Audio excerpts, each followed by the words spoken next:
Good morning mga kababayan! Ngayon ay Monday, August 25, 2025 at narito ang ating update sa magiging lagay ng panahon sa susunod na 24 oras. Bago tayo magpatuloy, huwag kalimutang i-like, i-share at mag-follow or mag-subscribe. Pindutin na rin ang notification bell para lagi kayong updated sa mga susunod na weather reports. Ayon sa pinaka-latest update ng PAGASA, huling namataan kaninang 3 a.m. ang isang low-pressure area sa layong 365 kilometers silangan ng Maasin City, Southern Leyte. Sa kasalukuyan, mababa ang tsansa nitong maging ganap na bagyo sa loob ng susunod na 24 hours. Gayunpaman, dahil sa pinagsamang epekto ng LPA at ng Southwest Monsoon o Habagat, asahan ang maulang panahon ngayong araw sa malaking bahagi ng Visayas, Southern Luzon at Northern Mindanao. At ang lagay ng panahon ngayon sa Luzon? Sa Metro Manila at nalalabing bahagi ng bansa, inaasahan ang fair weather na may bahagyang maulap hanggang sa maulap na kalangitan. Posible ang mga biglaang pag-ulan sa hapon at gabi dahil sa thunderstorms. Sa Bicol Region, Quezon at ilang bahagi ng Occidental Mindoro makakaranas ng scattered rains and thunderstorms. Sa Palawan, Visayas at Northern Mindanao, asahan ang malalakas na pag-ulan dala ng LPA. Samantala, ang natitirang bahagi ng BARM, Soc-Sargen at Davao Region ay makakaranas ng generally fair weather maliban sa mga localized thunderstorms tuwing hapon at gabi. At sa rainfall advisory, ayon sa PAGASA, ngayong araw, inaasahan ang 50 to 100 millimeters ng ulan sa mga probinsya ng Albay, Sorsogon, Northern Samar, Eastern Samar, Leyte at Southern Leyte.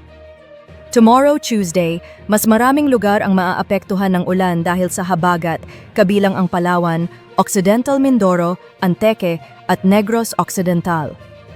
Sa Wednesday, August 27, patuloy ang ulan sa Mimaropa at Western Visayas. Samantala, ang mga probinsya ng Aurora, Rizal, Quezon at Camarines Norte ay makakaranas pa rin ng 50 to 100 millimeters ng pag-ulan. Mag-ingat sa posibleng pagbaha sa mga low-lying areas at landslides sa mga bulubunduking lugar.